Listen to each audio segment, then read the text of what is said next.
Comme dans beaucoup d'autres secteurs, l'année 2020 a été une année hors du commun pour notre audiovisuel extérieur.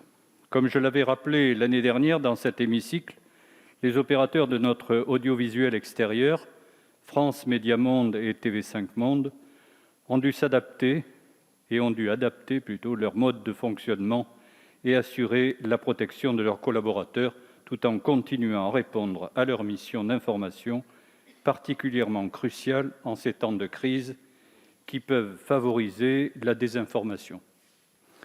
Je tiens à rappeler que la gestion de crise s'est faite sans aide supplémentaire, à l'exception des 500 000 € alloués aux 2 entreprises dans le cadre du plan de relance dans un second temps.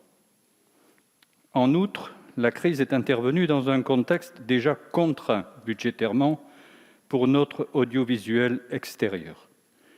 Conformément à la trajectoire revue à la baisse en 2018, la dotation de France Médias Monde dans le PLF pour 2022 s'élève à 254 200 000 €, un recul de 500 000 € par rapport à l'année dernière.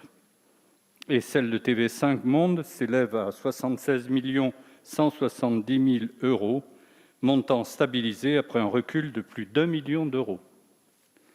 Tout cela alors que la concurrence internationale est toujours plus forte et offensive. Deutsche Welle a un budget qui est en augmentation, la BBC World également, d'une manière très importante. La Russie et la Chine ont des budgets que l'on pourrait qualifier de sans limite. L'année 2021 a permis de se tourner à nouveau vers l'avenir et vers la mise en œuvre des objectifs prioritaires qui sont au cœur des missions de notre audiovisuel extérieur, qui, comme je le rappelle chaque année, est un formidable outil d'influence, de rayonnement de la France, de la francophonie, de l'aide à notre diplomatie, et qui porte les valeurs en lesquelles nous croyons et défend par son existence même la liberté d'information. Pour ne citer que quelques exemples, je mentionnerai le développement linguistique de France Médias Monde, qui a poursuivi le renforcement de son offre en langue africaine pour toucher un public toujours plus large et diversifié, porter la déclinaison hispanophone de France 24 à 24 heures en diffusion quotidienne dans un contexte de progression des audiences.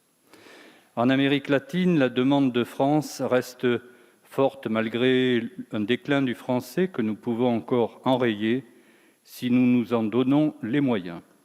Je mentionnerai aussi l'Europe, qui fait déjà l'objet d'une attention permanente et dont la présence sera renforcée dans les programmes du groupe pour accompagner la présidence française dans l'Union européenne en 2022.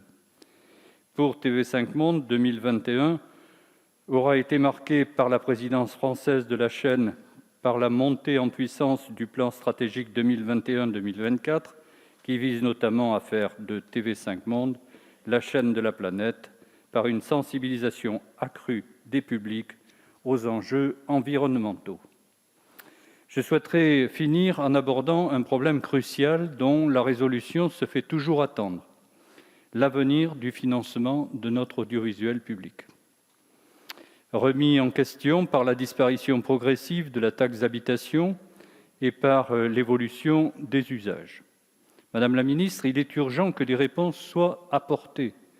Il est urgent que des réponses soient apportées aux entreprises mêmes à ce sujet, pour mettre fin d'abord à un climat d'incertitude tout à fait anxiogène, vous l'imaginez.